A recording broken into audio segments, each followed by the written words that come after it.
E aí, pessoal, tudo bem? O que vocês estão achando da minha cara? Bonita, maquiada. É, Esse vídeo está sendo patrocinado pelo Alessandro, que não pode comparecer na aula dele. Eu tenho 10 minutos para terminar esse vídeo, porque eu vou começar a aula do Felipe. Estou emocionado e eu descobri um canal sensacional que eu venho compartilhar com vocês. Antes, gente, desculpa eu ter parado de responder sobre Lula e a merda maravilhosa que ele falou. Tô cansado disso, sério mesmo. Eu adoro vocês, mas o assunto ele tá me desgastando e eu não quero mais falar sobre isso, não. Pra gente não fechar esse assunto sem um arremate, eu vi pessoas de vários países falando sobre o que aconteceu e concatenando tudo, a coisa mais inteligente que eu consigo tirar disso é porque assim, né? A gente tem sérias dificuldades em entender o mundo do jeito que ele é, porque desde criança nos ensinaram que tem o lado bom e o lado ruim. Mas o que acontece, se vocês seguem a conversa aqui que eu, que eu tenho com o Lucas de fim de semana, ele fala, gente, Netanyahu é uma pequena minoria barulhenta de Israel. E assim, não é como se todo mundo em Israel fosse tão arrombado quanto Netanyahu é, e não é como se a maioria das pessoas apoiasse o que ele faz. No fundo do âmago, sim. Mas a maioria das pessoas é contra a maneira que ele faz. E isso daqui não tem como durar. Israel não dura 5 anos. Isso, coisa tirada de vozes da minha cabeça. Netanyahu, muito menos. Ele vai cair. De alguma forma ele vai cair. E isso, quando ele cair, vai ficar muito ruim o negócio para Israel. Porque vai ter muita coisa para ser consertada. Gente, é o seguinte: se o Putin morrer. Esse gente é o seguinte. Tô parecendo velho lá, né? Gente, escuta uma coisa aqui, ó.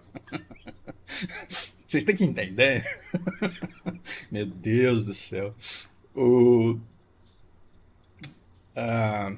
Abraço para Inazo, grande mestre. O que a gente tem aqui. Tá cansado também, né? Tá ganhando dinheiro, tá trabalhando pra caramba, honestamente, mas tá cansado. O que a gente tem? Na Rússia, se amanhã o Putin morre, vai entrar um cara para continuar o legado dele, fazendo exatamente a mesma coisa que ele faz, que quiçá pior. Porque talvez o outro cara que vem, ele não tem um nome a zelar, porque ele não vai virar, né, talvez o cara que entre seja colocado sem a necessidade de ser uma figura, pelo menos no imaginário popular, impecável, tal qual para o russo o Putin está sendo. Sanguinário, sanguinolento, capaz de qualquer tipo de crueldade para garantir o poder. No imaginário do russo, ele está sendo construído para que ele seja uma figura mitológica impecável já está eternizado na história. Se o Putin morrer, vai entrar um outro cara para continuar o legado dele fazendo exatamente a mesma coisa que ele começou a fazer, só que talvez esse cara ele não tenha uma imagem a zelar. E talvez ele queira ser conhecido justamente como um porra louca capaz de qualquer, de qualquer coisa. E aí ele vai consertar a imagem dele só lá pro final da vida. Com o Putin também não foi assim? Então, se o Putin morrer, a coisa fica igual, fica pior. Se o Netanyahu, Deus me livre, morre, porque alguma coisa, alguma tragédia acontece, não tem cabimento Israel, com uma maioria que não apoia o que ele faz, não tem cabimento colocar um cara pra ficar exatamente com o mesmo discurso, falando o mesmo tipo de merda, falando o mesmo tipo de barbaridade, porque a desculpa de Israel pra fazer as atrocidades que tá fazendo, porque ele tá caindo atirando, é que o cara foi eleito democraticamente, ele tem maioria em situação de guerra, você não fica tentando tirar o cara que tá no poder, porque você tem que unificar o povo. Então, se acontece alguma coisa com o Netanyahu, Israel vai ter que fazer uma guinada aí no cruzeiro dele para ele ir para outra direção que não seja que ele está indo, porque senão vai ficar ainda mais insustentável isso. Estados Unidos já faz terríveis manobras para conseguir impedir um cessar-fogo aqui. Se Netanyahu se acontece alguma coisa, se acontecem alguma coisa com Netanyahu, Estados Unidos não vai ter mais desculpa para continuar apoiando as atrocidades que estão acontecendo. E eles vão ter que dar uma guinada. E a probabilidade disso acontecer a curto, médio prazo é muito alta. Então, o Lula, orientado pelo Itamaraty, porque se o Itamaraty não validasse isso, ele jamais falaria uma barbaridade dessa, isso jamais teria se mantido. Orientado por Itamaraty, ele falou: eu vou aproveitar o capital político desse momento de transição, porque Netanyahu não muda muito, e aí eu vou falar que ele é um bandido. Por quê? Porque aí eu quebro a interlocução com ele, sirvo de exemplo para o mundo, todo mundo vai falar: nossa, como o Brasil é corajoso de fazer um negócio desse, puta que pariu, mas não vai quebrar porque o comércio de Israel e Brasil e de Brasil e Estados Unidos hoje não é tão importante quanto Brasil e China, embora seja importante, mas os Estados Unidos não vai negociar com o Brasil por conta de uma coisa que ele falou, porque se os Estados Unidos, olha como Itamaraty é foda, se os Estados Unidos falam: eu vou quebrar relações e vou te prejudicar agora, os Estados Unidos se queima ainda muito mais. Tá vendo como os caras apoiam esse massacre que tá acontecendo ali, embora no discurso fiquem falando que tá feio? Então, você sempre tem que pensar assim: intencionalidade, eu quero fazer alguma coisa, capacidade, eu consigo fazer isso, e uma desculpa qualquer. É que o Brasil ele deu uma desculpa para qualquer inimigo dele fazer qualquer coisa no futuro, porque ele tocou num gatilho da humanidade, não é um gatilho de Israel. Falar que alguém fez alguma coisa que se assemelha a Hitler no Holocausto é tocar num gatilho do mundo inteiro. Se sua avó não sabe quem é Hitler, se o seu tio não sabe o que foi o Holocausto, são eles que estão desposicionados no mundo, porque o Holocausto ele foi colocado como a linha máxima onde chega a desumanização de pessoas e o extermínio de pessoas simplesmente por elas terem nascido onde nasceram, da linhagem de onde vieram, isso não é culpa delas. Então, tocou-se num gatilho muito pesado aqui. Só que aí, no momento em que Netanyahu cair, ou caírem com ele, alguma coisa acontecer com ele, né? Deus me livre que alguma coisa aconteça com ele. Tadinho. No momento que Netanyahu cai, vai ter que vir um novo governo que vai ter que mudar completamente o discurso e vai ter que vir muito mais aberto a negociar. E nesse momento o Brasil brilha, porque ele pode chegar em Israel e falar assim: com o Netanyahu eu não conversava, mas com vocês, que são razoáveis e agora caíram na real e estão querendo fazer as coisas no mundo do jeito que tem que ser feito,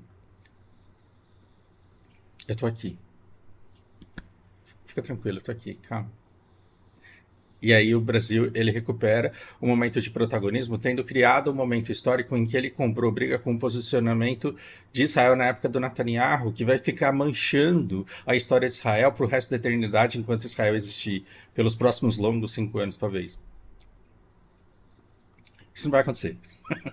Temos especialistas em geopolítica que dizem que isso não vai acontecer, tá? Que Israel vai continuar existindo, porque tem bomba atômica.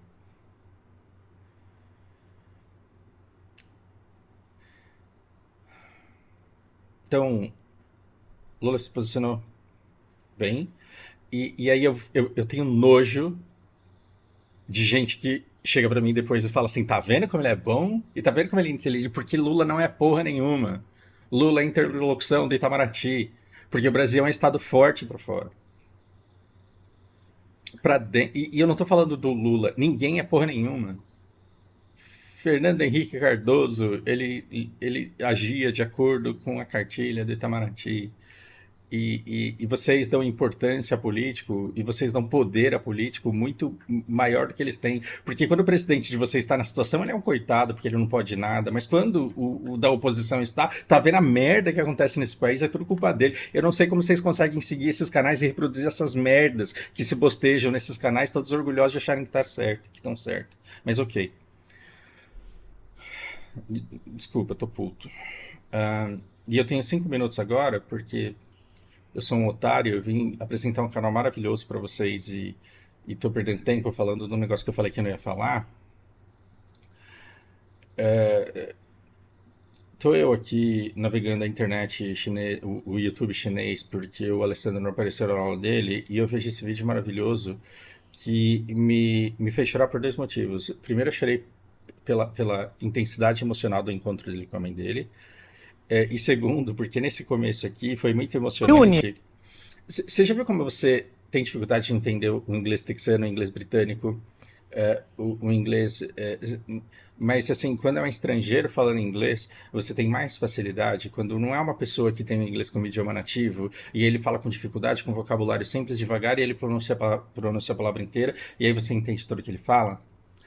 Eu tive um momento de comoção porque eu comecei a assistir o vídeo do cara e eu entendi praticamente tudo que ele falou durante todo o tempo que ele falou nos primeiros momentos do vídeo. E aí eu falei, meu Deus, cara, eu entendo chinês, velho. Porque quando eu escuto um chinês falando, eu entendo cerca de 30%, perco muito vocabulário, tenho que pausar, pesquisar, procurar, entender. Às vezes eu entendo todas as palavras, mas não tenho tempo de formar frase na minha cabeça, então eu tenho que pausar para interpretar aquela frase. E esse cara começou a falar e eu consegui entender ele falando fluentemente. Isso me mexeu muito comigo, porque foi a primeira vez que isso aconteceu. Porque não foi uma frase que ele disse, foram os primeiros, sei lá, 3 minutos de conversa em que se eu perdi meia dúzia de palavras foi muito e eu consegui acompanhar o que ele estava dizendo. E quem é esse cara? Eu já estive nesse aeroporto porque em 2010, em 2010? Em 2017. Em 2017, quando meu pai morreu, eu fui para o Japão e na volta eu passei nesse aeroporto aqui. E esse cara, ele é do Iraque e ele mora num lugar que chama, que eu já perdi aqui agora, que chama Tará. É alguma cidade aqui perto. Então ele fala, eu vou viajar 6 mil quilômetros depois de 6 anos para ver mamãe e papai. Cara, ele é muito divertido. Ele é muito divertido. É aquele tiozão com um comportamento meio infantilizado, que dá risada de tudo, que se emociona com tudo, que quer abraçar todo mundo. É o tipo de pessoa, aquele tipo de italiano antigo com sotaque. Se você tem mais de 30, 40 anos, você deve lembrar de uns tiozão que era velho quando a gente era criança e que abraçava todo mundo, falava alto, falava com as mãos. E esse cara, ele é muito passional, muito espontâneo, muito infantil até. E aí ele tem um encontro com a mãe dele, isso é muito emocionante. E aí eu vou ver o canal do cara e ele basicamente fala sobre comida. Então, é alguém do Iraque que teve a oportunidade de entrar nessas bolsas em que o cara chama você para a China, te ensina o idioma, e ele basicamente tem um canal de comida. Então, eu vou depois ver isso daqui com calma, das reações dele aos pratos chineses ao longo do tempo. O chinês dele é muito bom, e vejam o quanto é importante isso. Porque por que vocês, não você necessariamente, eu tô falando dos outros otários, dos outros, não você, porque é muita vontade de ser cancelado e ficar sozinho na vida. Por que as pessoas são otárias ao ponto de acreditarem em professor Roque, André, Aline de Israel, Aline de não sei de onde? Por que as pessoas são tão imbecis ao ponto de falar esses caras falam exatamente a verdade, principalmente porque eles falam do Deus de Israel? Meu Deus, olha como você é imbecil. Você não sabe a diferença de cristão e judeu. É muito burro. Você tem que ser muito burro para não entender a diferença de...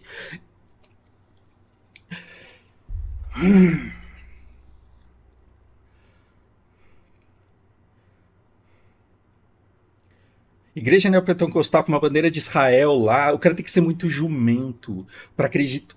O cara não tem ideia do que o judaísmo é e tá defendendo uma bandeira que não é da religião dele, para de ser burro. Ok. Judaísmo começa com Judas, que foi um cara que seguiu Jesus durante todos os passos da vida dele, acreditando fielmente que Jesus era filho de Deus e quebrando a cara quando Jesus morre, e é isso. E Judas, ele ficou do lado de Jesus, esperando o momento do milagre em que ele seria Deus ali, até o último minuto. E aí, quando ele viu que ele estava enganado, ele vai lá e se enforca. A palavra judeu não vem de Judas, não é isso. Mas o que o judeu acredita é isso. Que um judeu já viu Jesus morrer e falou: puta que pariu, eu achei que ele era filho de Deus e não é. E agora o que eu faço? Não acredito que eu incentivei esse cara a morrer, achando que ele não ia morrer. Como eu sou otário, vou me enforcar. É nisso que você está acreditando. Quando você coloca a bandeira de Israel na porta da sua igreja neopentecostal, é isso que você está falando, que Jesus é filho de José para de ser burro.